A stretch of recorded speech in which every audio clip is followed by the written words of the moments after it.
अस्सलाम वालेकुम everyone, this is D2 8th edition, chapter number 8 exercise 8C congruence and similarity के topics हैं।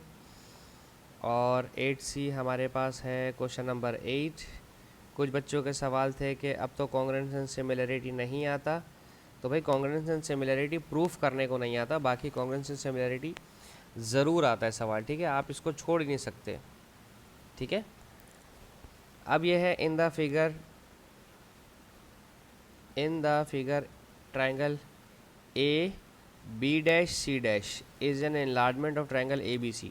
ये छोटा ट्रायंगल है ABC, इस छोटे ट्रायंगल को बड़ा किया है तो ये वाला ट्रायंगल बन गया, ठीक है, ABC वाला, ठीक है।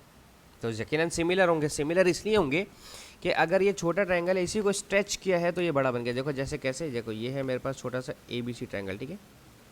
अभी मैं इसको सॉरी, ये छोटा ट्रायंगल है मेरे पास ABC, सही है।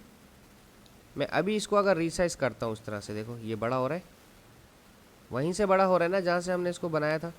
ये छोटा हो गया वापस और इसी को स्ट्रेच किया। मैं इसको यहाँ रख के दिखाऊँ क्या? देखो ये यहाँ पर, तो खैर मैं इसको बिल्कुल प्रॉपर तरीके से अगर बनाने की कोशिश करता हूँ, ठीक है, सही।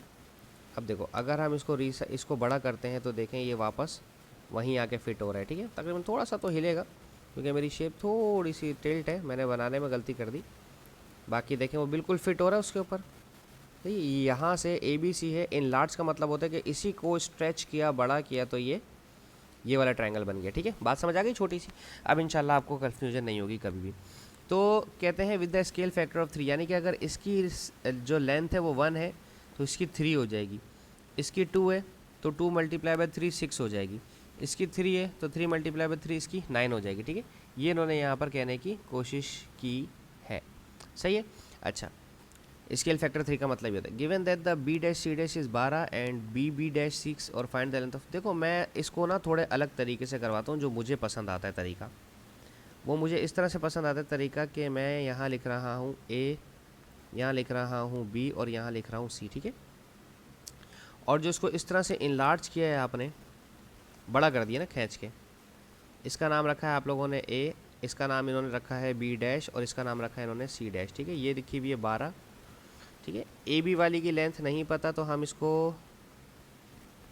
C के सामने है तो हम इसका नाम रखेंगे छोटा C, B के सामने वाले को रखेंगे छोटा B और A के सामने वाले को रखेंगे छोटा A, ठीक है।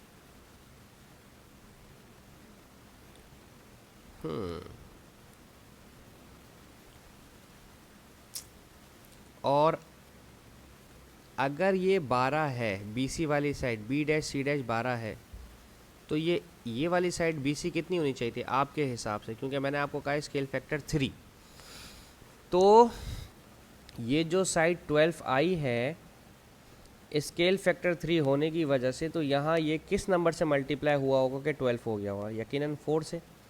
4 3 12, तो BC वाली साइड 4 आ गई, ये साइड आ गई 4 मेरे पास, ठीक है। अब करते हैं हम अपना काम शुरू। तो find the length of BC, वो तो मैंने पहले ही मालूम कर ली, और A से B डैश ये पूरी चाहिए साइड, ठीक है। ओके, ठीक है। तो हम एक काम कर लेते हैं छोटा सा, मैंने आपको सिखाया है कुछ इस तरह से, पता नहीं AB ये वाली साइड, ठीक है, पहले ये साइड, फिर BC ये वाली साइड और फिर CA ये वाली साइड, ठीक है। ये इस तरह से घुमाया है मैंने, ठीक है, इज इक्वल्स टू CA। तो यहाँ पर भी यही कराऊंगा, AB डैश नीचे डिनोमिनेटर में, फिर B dash C dash denominator में। अगर सिमिलर हो तो यही प्रॉपर्टी यूज़ करते हैं, C डैश A डैश, ठीक है। अगर आप गौर करें इस बेचारे की कोई ज़रूरत नहीं तो इसको हटा देते हैं, ठीक है। अब जो जो वैल्यूज़ पता है वो लिख देते हैं। BC की वैल्यू मैंने फाइंड आउट कर ली है 4, मैं यहाँ लिख देता हूँ। B डैश C डैश की वैल्यू क्वेश्चन में गिवन थी, ये नहीं होती तो पता ही नहीं चलना था कैसे होना, ठीक है। AB की वैल्यू का नाम मैंने रखा है C, छोटी सी, स्मॉल सी, क्योंकि ये C एंगल के सामने थी, ठीक है। और AB डैश अगर आप देखो, मैंने अगर इस तो चलो चार आगे, ये C की वजह से, इस पॉइंट C की वजह से इसका नाम अगर C रखा है तो क्या मेरे पास ये पूरी साइड AB डैश वाली 6 + C हो जाएगी, ठीक है ना। इस पूरे को यहाँ से यहाँ तक देखें AB डैश को, तो C+6 हो जाएगा, ठीक है। तो हम इसको लिखेंगे C+6, सही है, ठीक है ना। बात समझ आ रही है या नहीं समझ आ रही? गौर से देख लें अच्छी तरह से कि मैंने प्रॉपर्टी अभी शायद आपको इसमें और भी आगे जब क्वेश्चन जाएंगे तो इसमें आपको और शायद मज़ीद और फर्दर समझ पाएंगे आप, ठीक है। तो C/C+6 इज इक्वल्स टू 4/12 को मैं काट दूँ तो 4 1 ज़ा 4 और 4 3 ज़ा 12 बचेगा। C/C+6 is equals to 1/3, cross multiply करवा दें, 3 को इस C से मल्टीप्लाई करवा दें और 1 को C+6 से, ये हो जाएगा 3C is equals to C+6। C left hand पे लाएं तो माइनस हो जाएगा और यहाँ बचा 6, 3 में से C गया तो 2C, 2 1 ज़ा 2, 2 3 ज़ा 6। तो जो मुझे साइड चाहिए थी AB वाली, ये मेरी आई है 3, ठीक है। क्योंकि अगर यहाँ से यहाँ तक 3 है तो फिर यहाँ से यहाँ तक 3 3 ज़ा 9 होनी चाहिए थी, ठीक है। ये पूरी साइड 9 होनी चाहिए थी, ठीक है। अब देखो यहाँ तक 3 सेंटीमीटर है, ठीक है, और यहाँ से यहाँ तक 6 सेंटीमीटर जो उन्होंने ऑलरेडी हमें दिया हुआ था, ठीक है। तो ये हमारा इस तरह से क्वेश्चन सॉल्व हुआ है, क्वेश्चन नंबर 8। थोड़ा सा टेक्निकल था, मैं जानता हूँ। अच्छा, अब देखते हैं क्वेश्चन नंबर इसका 9।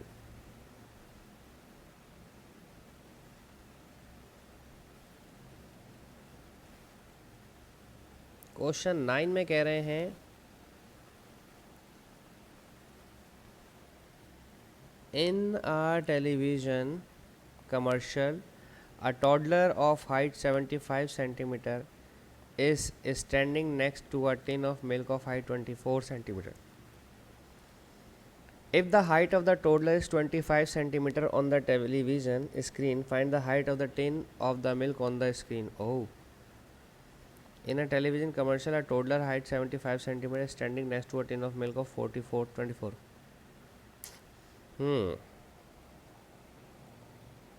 ओके, तो हमें ये करना है, कमर्शियल के अंदर जो हाइट ऑफ टोडलर है वो है 75,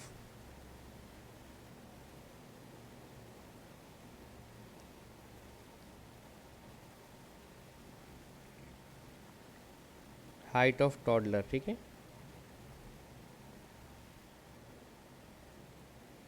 और नीचे भी हाइट ऑफ टोडलर ही लिया जाएगा। अब इन दोनों में मैं फ़र्क बताता हूँ आपको क्या है, ठीक है। इन दोनों का फ़र्क कि ये है in a television commercial toddler height 75 centimetre, ठीक है। If the height of the toddler is 25 centimetre on a screen. अब वैसे तो एक बच्चा है, उसकी हाइट है 75, ठीक है, ओरिजिनली, ठीक है, ये रियल में, ठीक है, 75, ठीक है। और जो स्क्रीन पर है उसकी जो हाइट वो हमने यहाँ ले ली, ठीक है। तो जो टिन है मेरा उसकी जो हाइट है रियल में, और जो टिन है मेरा स्क्रीन पर उसकी हाइट हम यहाँ ले लेंगे, ठीक है। तो हाइट ऑफ टोडलर जो रियल है वो है 75 सेंटीमीटर, हमने यहाँ लिख दिया 75 सेंटीमीटर। और हाइट ऑफ टोडलर ये रहा 25 centimetre on a television, screen पर 25 सेंटीमीटर शो हो रहा है, तो हम 25 सेंटीमीटर लिख देते हैं। टिन रियल में जो टिन है उसकी जो हाइट है वो है 24 सेंटीमीटर, हमने यहाँ 24 सेंटीमीटर लिख दिया। और find the height of the tin of the milk on the screen, screen पर उसकी हाइट कितनी है वो मालूम करनी है, मैं यहाँ लिख देता हूँ x सेंटीमीटर, ठीक है। तो सेंटीमीटर तो लिखने की ज़रूरत ही नहीं है, ठीक है। अगर आप गौर करें 25 और 75 किसी एक टेबल में आते हैं, मेरे ख्याल से आते हैं। 25 1 25, 25 3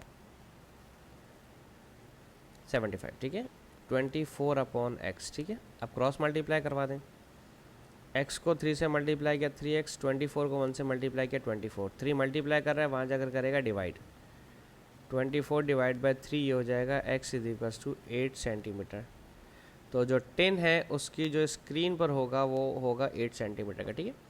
ये रियल में टॉडलर है, सॉरी ये टिन पैक है, ठीक है, ठीक है, इसके साथ ये टॉडलर है, मैं टॉडलर इस तरह से बना रहा हूँ, अब आप हंसीएगा नहीं प्लीज़, ठीक है। ये ओरिजिनली, और ये स्क्रीन पर जब आ रहे हैं तो छोटे हो जाते हैं, श्रिंक हो जाते हैं, ठीक है, ठीक है। टॉडलर भी हमारा श्रिंक हो जाएगा, ठीक है। तो बस इसके साथ ही हमारी वीडियो ख़त्म होती है। होप्स आपको समझाने में कामयाब रहा हूँ। Thank you so much for watching my channel. अल्लाह हाफिज़।